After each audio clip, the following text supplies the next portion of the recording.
Ano po bang pwedeng ikaso sa lalaking legal na kasal dito sa Pilipinas pero nagpakasal din sa ibang bansa? Attorney Dalawa. Noel Valerio. Nako, Akala niya dalawa ang puso niya. dalawang puso. Pwedeng kasuhan siya ng bigamy. Pero ang problema ko dito, pagdating niya rito, pwede siyang kasuhan ng bigamy.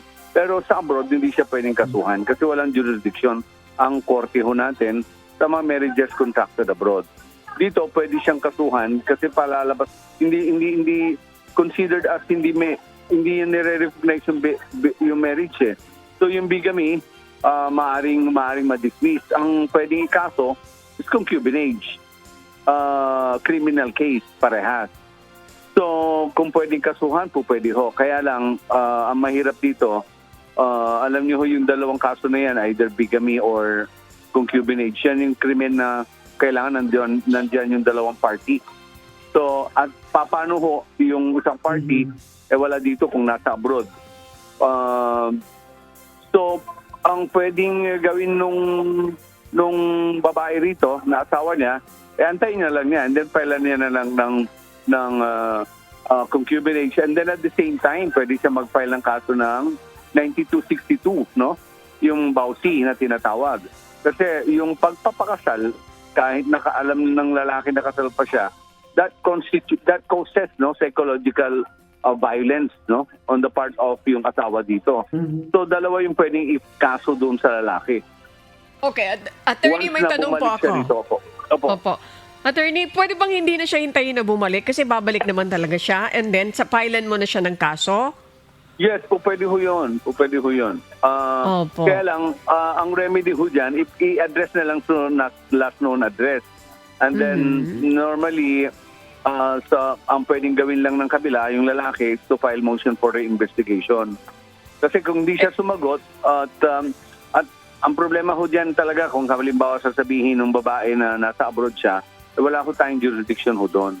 Minsan, ang ginagawa ng mga abogado rito, ginagawa na palalabasin na nasa Pilipinas at nandun siya sa previous address niya, dun siya nakatira, yung last known address. So, pag ganun, hindi sumagot at may natanggap ng summons sa PINA from the fiscal's office, matutuloy magkakaroon ng warrant of arrest. So, kaya lang, kung ako noon, may part as lawyer naman, halimbawa ng lalaki, magpapile ako ng reinvestigation kasi wala naman akong notice.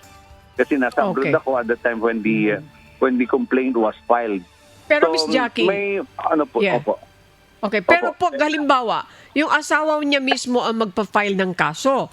Kasi nalaman ng asawa niya na nagpakasal siya, pero kasal siya dun sa asawa niya. Pwede namang isampa yung kaso na hindi siya aantayin? Kasi check naman siyang uuwi.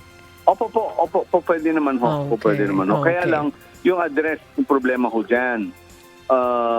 May mga fiscal, inaantay nila yung address. Ngayon, hindi mo naman pwedeng i-address sa abroad kasi wala ho tayong, hindi naman civil case ho yan. Kung civil case ho, pwede criminal case ho kasi yan eh. Pag criminal case, pinag-uusapan natin ay jurisdiction. May jurisdiction ba yung korte natin o piskalya dito sa isang tao, yung lalaki, asawa niya, na naninirahan na sa abroad? Babalik man siya, okay, babalik. Pero at the time when the complaint was filed, nasa abroad siya. So, ang ginagawa ng ibang lawyer ho dito, ito, parang practice na lang ho to. Wala ho ang ginagawa ho dyan, pinapadala dun sa last known address. And then pinapaalam sa mga kamag-anak, ito, pinala ng kaso. So, babalik ho yun. Kasi pagdating dito, sigurado, haharangin na siya sa airport, no, ng Bureau of Immigration, na meron siyang warrant of arrest. Diretso na siya sa kulungan kaagad. That's correct. Exactly, Attorney Noel. Yan, totoo yan, Miss Jackie. Yes. Kaya may problema yung mga sinasampahan ng ganyan. Pero sabi ni attorney, kung siya yung abogado, magpa-file siya ng reinvestigation kasi hindi naman siya napadalhan ng notice. So labanan ito ng mga mahuhusay na mga abogado. Ayun, okay. Pero dapat hindi nanloloko, 'di ba, attorney? Yes, opo. Yes, Tama po. po yan. 'Di ba, Miss At Jackie? saka, yes po, at pagdating po sa airport, Opo. yes po, attorney. Huwag gawing dalawa ang puso. Isa lang naman talaga puso natin eh. Yes po. At sa airport, no, Attorney Noel at Miss Annie, haharangin din siya ng asawa niya. Ayun. Oo. Opo. At saka kung may warrant of arrest siya, may problema siya, pupunta na siya sa kulungan. Bago siya makalabas, Opo, opo. magbe-bail siya. So magkakaroon siya ng problema. Yun. Opo, opo. Yan, tama yung sinabi ni Mayroon attorney. Po, opo, tama po yan. Tama po yan. Opo.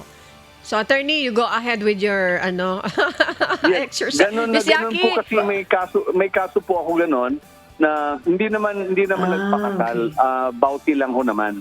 Ang nangyayari, nasa abroad siya, kinasuhan dito sa Pilipinas. Pagdating dito, na-warrant siya kagad. Doon pa lang sa airport, hinuli na siya ng mga police.